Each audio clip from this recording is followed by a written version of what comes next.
അങ്ങനെ കോൺഗ്രസിന് ഊർജം ഉണ്ടാക്കാൻ വേണ്ടി നേതാക്കൾ തല പുകന്നെ ആലോചിക്കുകയാണ്. ഊർജം ഉണ്ടാവുമെന്നാണ് സംശയം. ഊർജം ഉണ്ടല്ലോ, ഇപ്പോൾ ഓൾറെഡി ഞങ്ങൾക്ക് ഊർജമുണ്ട്. അപ്പൊ ഊർജം റെഡിയാണ്. ഇനിയിപ്പോ എന്താ വേണ്ടത്? കോൺഗ്രസ് നേതാക്കന്മാരൊക്കെ തന്നെ ഐക്യത്തോടു കൂടിയാണ് പോകേണ്ടത്. അപ്പൊ നമുക്ക് ഐക്യല്ലേ സഹോദരന്മാരെ? എന്റെ സഹോദരങ്ങളെ, ഐക്യം നല്ലവണ്ണം ഉണ്ട്. പിന്നെന്തിനാ ശശി തരൂർ ഇങ്ങനെ സങ്കടങ്ങൾ പറയണേ? അദ്ദേഹം തിരുവനന്തപുരത്ത് താമസിച്ചിട്ട് അദ്ദേഹം തിരുവനന്തപുരത്ത് കിട്ടുമോ ഫോൺ?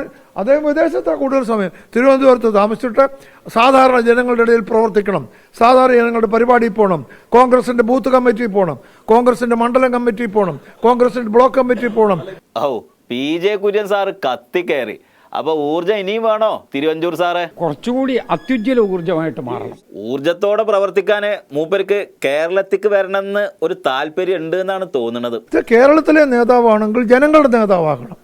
ഒരു MP ആയി എന്ന് പറഞ്ഞുകൊണ്ട് ജനങ്ങളുടെ നേതാവാക്കത്തില്ല. ജനങ്ങളോട് ചേർന്ന് പ്രവർത്തിക്കണം, പാർട്ടിയോട് ചേർന്ന് പ്രവർത്തിക്കണം. അല്ല, അതിന് മൂപ്പർക്ക് ഇവിടെ പറ്റിയൊരു ചുമതല വേണമെന്നാ പറയണത്. എന്തിനാ അദ്ദേഹത്തെ പോലൊരു മുതിർന്ന നേതാവിനെ ഇവിടെ കൊണ്ടുവന്ന് നമ്മള് ഈ കഷായം കുളിപ്പിക്കുന്ന പോലെ എന്തിനാ? അപ്പൊ ഇവിടുത്തെ കഷായം മൂപ്പർക്ക് കിട്ടൂല.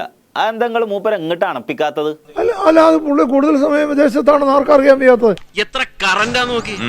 എന്റെ വിദേശ യാത്രയുടെ ഷെഡ്യൂൾ പോലും ഇദ്ദേഹത്തിന് മനപ്പാട്. തിരുവഞ്ചൂർ സാറ് കേട്ടല്ലോ, മൂപ്പര് ഫുൾ ടൈം പുറത്താണ് എന്ന്. പിന്നെ എന്തിനാ മൂപ്പർക്ക് ചുമതല കൊടുക്കണത്? അദ്ദേഹം പറയുന്നത് എന്താ? ഞാൻ പ്രഭാഷണം നടത്തും, പുസ്തകം വായിക്കും, അതൊക്കെയല്ലേ പറയുന്നത്. അല്ല, മൂപ്പർക്ക് നിങ്ങൾ ഇവിടുത്തെ കഷായം കൊടുക്കണില്ലല്ലോ, പിന്നെ പുസ്തകം വായിക്കല്ലാതെ എന്താ മൂപ്പര് ചെയ്യുക? ശശി തരൂരിനെ എവിടെ ഒഴിവാക്കിയെന്നാ? ശശി തരൂരിനെ നമ്മൾ ഇവിടെ MP ആക്കി, നമുക്ക് ഭരണം കിട്ടിയപ്പോൾ ഉടനെ മന്ത്രിയാക്കി. അദ്ദേഹം രാജിവെച്ചിട്ട് ഒരു കോൺട്രവേഴ്സി വന്ന് രാജിവെച്ചു. അത് കഴിഞ്ഞപ്പോൾ വീണ്ടും ഉടനെ മന്ത്രിയാക്കി. ഇവിടെ വന്നപ്പോൾ ഏറ്റവും നല്ല പാർലമെന്ററി കമ്മിറ്റിയുടെ ചെയർമാനാക്കി. അല്ല, അത് പ്രതിപക്ഷത്തുള്ള ഒരു പാർട്ടി എന്താ ചെയ്യേണ്ടത്? അപ്പൊ മൂപ്പര സങ്കടത്തിന് ഒരു വിലയില്ലല്ലേ? അപ്പൊ ശശി തരൂരിന്റെ പരാതിക്ക് ഒരടിസ്ഥാനവുമില്ല. ശരി, എന്നാ അടിസ്ഥാനമുള്ള ഒരു സങ്കടം പറഞ്ഞാണ്. 2 ടേമായിട്ട് കേരളത്തിൽ ഭരണം നഷ്ടപ്പെട്ട ഒരു സാഹചര്യമുണ്ട്. ഓ, എന്താപ്പ ചെയ്യ? ആ സങ്കടം വല്ലാത്തൊരു സങ്കടമാണ്. പൊതുജനങ്ങളോട് പറഞ്ഞിട്ട് എന്ത് കാര്യമാണ് കുഞ്ഞുങ്ങളെ? ഒരു കാര്യമല്ല. ആദ്യം മുഖ്യമന്ത്രി ആകാനുള്ള അടി നിർത്തിയിട്ട് ഒറ്റക്കെട്ടായിട്ട് എന്തെങ്കിലുമൊക്കെ ചെയ്യാൻ നോക്കി. കേരളത്തിലെ കോൺഗ്രസിന്റെ എല്ലാ വികാരവും അറിയാവുന്ന നേതൃത്വമാണ് ഈ യോഗം വിളിച്ചിട്ടുള്ളത്. അപ്പൊ മേളിന്ന് തീരുമാനം വരട്ടെ അല്ലേ? എല്ലാം അപ് ടു ഹൈക്കമാൻഡാണ്. ഹൈക്കമാൻഡ് നിർത്താൻ പറയുന്ന ചർച്ചകൾ ഓരോ നേതാക്കളും പിന്നെയും പിന്നെ ഇങ്ങനെ തുടങ്ങുകയാണ്.